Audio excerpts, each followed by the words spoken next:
we have seen two central tendency measures, that is mean and median. So just like mean, the median is also having the drawback. In the median, the extreme values are given less important.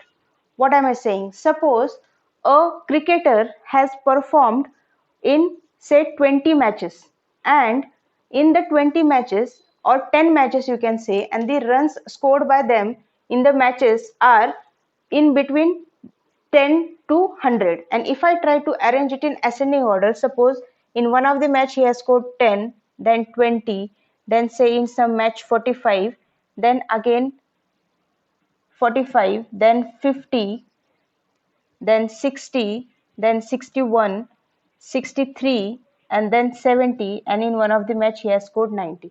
Now when I am going to try to find the median, since there are 10 numbers, I will be taking the average of central two, that is 50 and 60, which will give me addition as 110, and if I take its average, it will be 55. Okay, so now it will say that 55 is the median, telling that the other scores are falling below that. But here can you see that the best and worst performance of the cricketer was ignored? His best performance was 90, so that value got ignored, whereas his worst performance was 10, even that value was got ignored. So that is the drawback of the median, where the best and worst values or the extreme values are ignored and you are focusing on the central values. So here comes the next one, next central tendency, which is a mode. Now what is mode? Mode is said as the definition of mode is the most repeated value in the observation is called as mode. Okay, so the most repeated, so the value which is more number of time repeated, directly you can say that is the modes. Now can it happen that a data can have two values which are repeated the most, I mean the number of frequencies will be same? Yes, it could happen. So such data in which there are two values which are repeated modes, so that will have two modes and that will be called as bimodal. Okay, so unlike mean and median where the values are only one, the mode can have two values. Okay, so as you can see, I have written it one example of the ungrouped data, and in front of them I have written the frequencies. Now if I ask you what is the mode of the given data, directly what I will do, I will find the frequency which is the highest one, and whichever is the highest frequency, the respective observation will be the mode of my data. Now here 28 is the highest frequency and the observation for 28 is 29. So the mode for this data is 29. Okay, so in an ungrouped data it is very easy to locate. Just check the frequencies, the highest frequencies where value will be the mode. It can have more than one mode also. Now let us see how can we locate the mode for an grouped data, because in an ungrouped the observations are only one, so I can tell, whereas in the grouped one there is a range, so from that range which value will be considered as mode? Yes, similar to the median, for finding the mode of the group data also you are having one formula. Okay, before that, you know that the value which is having the highest frequency, definitely the mode will fall in that range. Now here the frequency 8, which is the highest among the frequencies, so definitely the mode will fall in this range, that is 3 to 5. Okay, so this will become your modal class, same like median class. Okay, so modal class, what will be the modal class? The class with the highest frequency. Yes, and how to find the mode? Now the mode is given by the formula mode is equal to L plus F1 minus F0 divided by,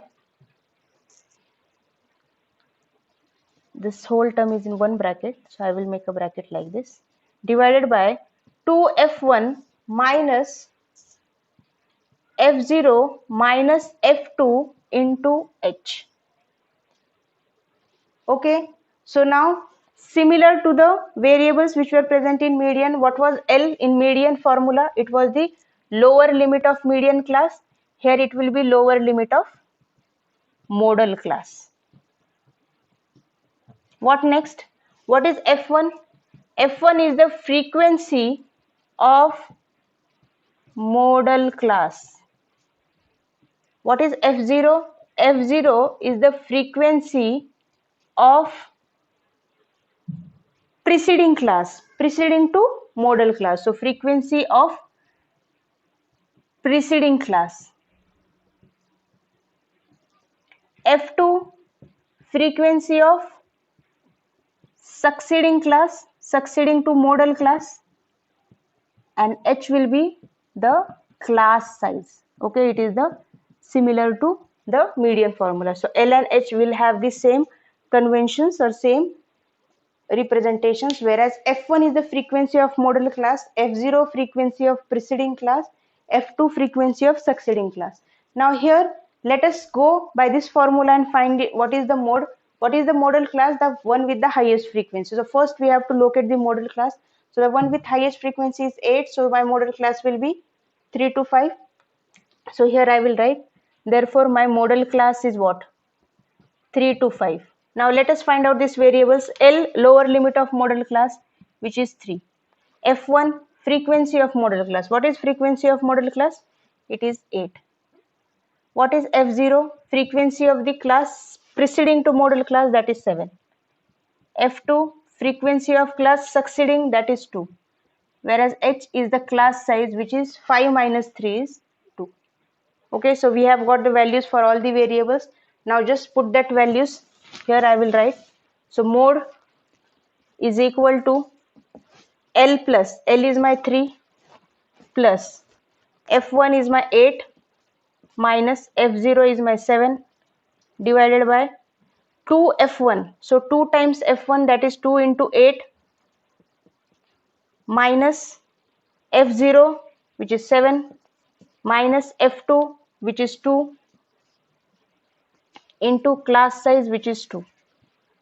Just simplify, which will give me 3 plus, what is 8 minus 7? It is 1. 2 into 8 is 16. 16 minus 7 is 9. 9 minus 2 is 7 into 2, which will give me 3 plus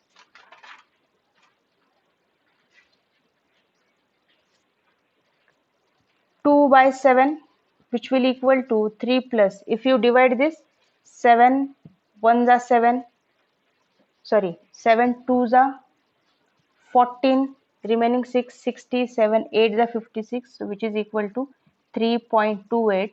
That is the modal value. As I have told you, the mode value will definitely fall in this range. So 3.28. So that is the mode of the given example. Okay, so what we have done, first step, we will be finding the modal class which is having the highest frequency. Then the formula L plus F1 minus F0 divided by 2 F1 minus F0 minus F2 into H, where L is the lower limit of modal class, F1 is frequency of modal class, F0 is frequency of class preceding to modal class, F2 is frequency of class succeeding to modal class, H is the class size. For the given example, we have found all the values and we have just put on the values, and we have found that the mode of the given example is 3.28. Okay, so this is all about the central tendency measures. There were 3: mean, median and mode. Further, there is an empirical relationship between the mean, median and mode.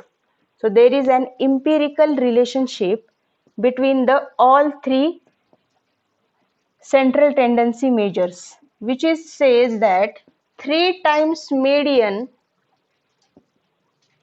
is equal to mode plus 2 times mean. It means if you know any two of this value, you can find the third value, but the value which you will be obtaining by this formula will be an approximate value. That will not be the complete value, that will be an approximate value. Okay.